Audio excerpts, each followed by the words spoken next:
आज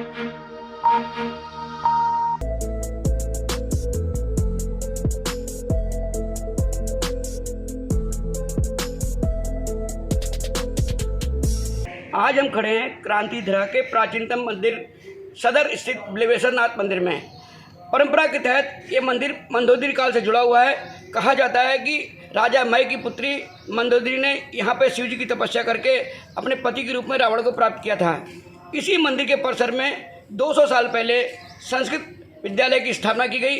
1821 में इस स्कूल की स्थापना हुई। तब से लेकर आज तक ये स्कूल विभिन्न परिस्थितियों में और विभिन्न विपरीत परिस्थितियों में रहने के बावजूद बच्चों को संस्कृत की शिक्षा दे रहा है। इस वक्त मेरे साथ पूर्व मध्यमा के छात्र पार्थ शर्मा हैं। मैं उनसे जानना चाहूँगा कि किस तरह उनको यहाँ पे पढ़ाई लगती है और क्या उनका उद्देश्य क्या है। पार्थ, तुम्हें संस्कृत अच्छी लगती है? जी, मुझे अच्छी लगती है। तुम्हें यहाँ आके कैसा लग रहा है? मुझे यहाँ का अच्छा लगता है। और यहाँ के टीचर और यहाँ के पढ़ाई का माहौल कैसा है? सही है, अच्छा है। संस्कृत को तुम किस हिसाब से देखते हो? क्या कैसी लैंग्वेज है ये लैंग्वेज बहुत सही लैंग्वेज है, अच्छी लैंग्वेज है, प्राचीन भाषा। तुम्हें कठिन लगती है? नहीं। और तुम क्या चाहते हैं बच्चों को संस्कृत सीखना चाहिए? जी, सीखना चाहिए। क्यों? क्योंकि ये हमारी मातृभाषा है पहले पूर्वजों की, इसलिए। संस्कृत के अलावा तुमको और जो अदर सब्जेक्ट हैं, साइंस है, कंप्यूटर वगैरह, उसकी भी तुमको शिक्षा दी जाती है? हाँ जी, दी जाती है। किस क्लास से तुम यहाँ पढ़ रहे हो? मैं जी 6th क्लास से पढ़ रहा हूँ। कहाँ के रहने वाले हो? मैं मेरठ के रहने वाला हूँ। श्री बिल्वेश्वर संस्कृत महाविद्यालय के चीफ डॉक्टर पंकज कुमार झा मौजूद हैं। हम उनसे जानना चाहेंगे कि इस महाविद्यालय के इतिहास और इस पर वर्तमान स्थिति क्या है। देखिए, श्री बिल्वेश्वर संस्कृत महाविद्यालय ये 2 भागों में है। एक तो एक तो जो है माध्यमिक विद्यालय है और एक है महाविद्यालय। माध्यमिक विद्यालय उत्तर प्रदेश संस्कृत संस्थान से मिलकर वो उसे देखती है, और शास्त्री और आचार्य की जो वो है डिग्री है वो देती है हमें संपूर्णानंद संस्कृत विश्वविद्यालय वाराणसी। ऐसा प्राचीन मान्यता है कि यहाँ पर कभी मंदोदरी पूजा करने आती थी। मय नाम के दानव ने इस क्षेत्र को स्थापित किया, इसलिए इसे मय राष्ट्र भी कहते हैं। और बाद में जो है उत्तरोत्तर जो है शब्द का अपभ्रंश हुआ तो इसे मेरठ नाम से जानते हैं। और हमारे महाविद्यालय में इस वक्त संस्कृत के मतलब हमारे यहाँ सभी विषयों का, संस्कृत ही नहीं है, अभी तो वेद, विज्ञान, केमिस्ट्री, फिजिक्स, मैथमेटिक्स, इकोनॉमिक्स आदि सभी विषयों का पढ़ाई होता है। और जो है शिक्षक यहाँ पर माननीय प्रबंध समिति के द्वारा शिक्षकों की नियुक्ति होती है, जो पीटीए कहलाती है ना। बाकी तो सरकार जिसकी जो नियुक्ति परमानेंट है तो उसकी तो वेतन सरकार देती है, बाकी प्रबंध समिति अपने जेब से जिस येन के प्रकारेण व्यवस्था करती है और बच्चों को शिक्षा देती है। यहाँ पर निवास की व्यवस्था है। छात्रावास में करीबन 100 से 150 बच्चे निवास करते हैं। सबका जितने भी व्यवस्था है ये सब प्रबंध समिति करती है।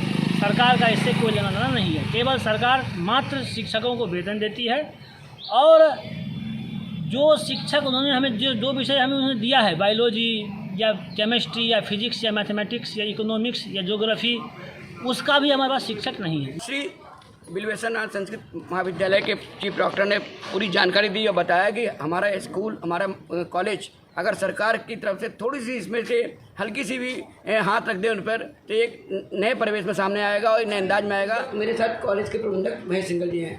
उनसे मैं जानूंगा कि कॉलेज के विकास के लिए उन्होंने क्या क्या प्रयास किया। देखिए, कुल मिलाकर हमारे विद्यालय में पिछले लगभग 7-8 वर्षों से कंप्यूटर की क्लासें चलती हैं। बिना कंप्यूटर के शिक्षा आज के समय में अधूरी है, इसलिए सभी बच्चों को निःशुल्क कंप्यूटर की शिक्षा दी जाती है। उसके लिए हमने अलग से कंप्यूटर कक्ष बनाया है। 7 कंप्यूटर हैं, प्रिंटर हैं, इसकी व्यवस्था होती है। ये निःशुल्क व्यवस्था है। और जो बिल्डिंग जर्जर हो गई तो उसके लिए जी, जो कमरों की छतें जर्जर हो गई तो हाँ, हमारे विद्यालय में ये चूँकि 200 वर्ष पुराना विद्यालय है सैंक्शन, तो इसकी सारी छतें हमारी टूटी हुई थी, जिनको हमने लकड़ी के उसमें कड़ियाँ डली हुई थी, जिनको बदल कर हमने अब उसमें लोहे के गाटर और पत्थर डलवाकर सबकी छतें नई बनवाई हैं। सारे फर्स्ट नंबर नए बनवाए हैं। सब कमरों के प्लास्टर हुए हैं। सारी जो बिजली व्यवस्था थी वो बिल्कुल जर्जर हुई थी, लटके हुए थे। तारों को नया लगवाया है, सारा कुछ किया है। पंखे भी लगभग हमने नए इस समय क्वालिटी के, पुराने उतरवाता वो लगाए, ऐसी व्यवस्था सारी की है। हॉस्टल के अंदर लगभग हमारे यहाँ 100 बच्चों के भोजन की व्यवस्था रहती है। इस समय कोरोना काल में तो बच्चे नहीं हैं, लेकिन वैसे हमारे यहाँ 100 बच्चे निःशुल्क भोजन की व्यवस्था है।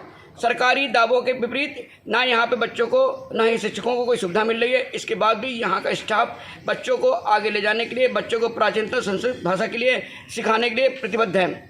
इस वक्त स्कूल में 300 बच्चे हैं और 7 टीचर हैं। कहने को स्कूल में कंप्यूटर एजुकेशन है, मैथमेटिक्स है, लेकिन इनके शिक्षक नहीं हैं। बार बार सरकार को पत्र लिखने के बावजूद भी सरकार इस पर ध्यान नहीं दे रही है। आज हम इस संबंध में प्रिंसिपल से बात करेंगे और जानेंगे हकीकत इस स्कूल की वर्तमान स्थिति क्या है। इस वक्त मेरे साथ कॉलेज के प्रधानाचार्य दिनेश दत्त शर्मा जी मौजूद हैं, मैं उनसे बात करूँगा। सर बताइए कि आप कब से हैं कॉलेज में? जी, मुझको 11/1/1983 से मैं यहाँ पर कार्यरत हूँ और इतना लंबा समय भारतीय संस्कृति एवं संस्कृत के लिए रहना ये मेरा सौभाग्य है। इस वक्त कितने बच्चे हैं आपके यहाँ? हमारे यहाँ रिकॉर्ड में 315 के लगभग छात्र हैं। आप सरकार से क्यों नहीं डिमांड करते हैं कि आप लोगों को सुविधाएं मिले और टीचर रखे जाएं? छात्रों के मुकाबले टीचर कम है। हमने भी मांग की है और शासन भी बार बार हमसे पूछता है और हमने पिछले वर्ष से कई ऐसे यहाँ के अभिलेख भेजे हैं जिनकी हमको आवश्यकता है और सुना था कि सरकार के द्वारा यहाँ के छात्रावास, संस्कृत विद्यालयों के छात्रावासों को सुविधा दी जाएगी। तो इस संबंध में शासन भी हमसे पत्र जात आदि मंगाते रहते हैं, लेकिन 1 वर्ष हो गया लगातार अभी तक कुछ भी प्राप्त नहीं हुआ। क्या आपको लगता है इससे छात्रों को दिक्कतों का सामना करना पड़ रहा है? अब इस स्थिति में हम लोग प्रयासरत हैं। आप हमारे प्रबंधक महोदय हैं और आप सभी के सहयोग से ये विद्यालय चलता है। जैसा कि वर्तमान में सरकार है जो संस्कृत का प्रतिनिधित्व कर रही है, तो भारत से प्रतिष्ठित हुए संस्कृतम जैव संस्कृति, भारत की बहुत प्रतिष्ठा है संस्कृत और संस्कृति। इस सरकार से हमें आशा है कि ये हमारी इस बात को स्वीकार करें कि हमको क्या क्या आवश्यकताएं हैं और आवश्यकताओं की पूर्ति हो तभी संस्कृत को आगे बढ़ाया जा सकता है। और नए विषयों में कंप्यूटर शिक्षा है, कंप्यूटर हमारे प्रबंध समिति के द्वारा कंप्यूटर की बहुत अच्छी व्यवस्था है, लेकिन वो यहाँ की व्यवस्था सरकार के द्वारा कोई व्यवस्था नहीं है। क्योंकि जब विषय दिया है सरकार ने तो उसके शिक्षकों को भी रखने का दायित्व सरकार का होता है। बहुत सारी चीज़ें हैं, जीर्णोद्धार की बात है, विद्यालय में बहुत सारे जल व्यवस्था है, तो उसके तो है सरकार, कागज भी हमने भेजे हैं, लेकिन अभी तक कोई यथार्थ इस पर कार्यवाही नहीं हो रहा।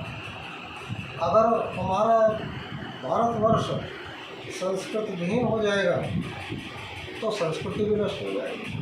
भोजन आवास की व्यवस्था है, बहुत सारी चीज़ें हैं, लेकिन 1 रुपया भी सरकार की तरफ नहीं हो रहा है। क्योंकि वर्तमान सरकार जो भी सरकार है उनसे अपेक्षा है कि यथाशीघ्र संस्कृत विद्यालयों की समस्याओं पर ध्यान दें ताकि हमारी संस्कृति और संस्कृत आगे बढ़े और उसी से ही हमारे भारतवर्ष का संपर्क। कैमरामैन शिवम के साथ विजनवाणी न्यूज़ के लिए ज्ञान प्रकाश।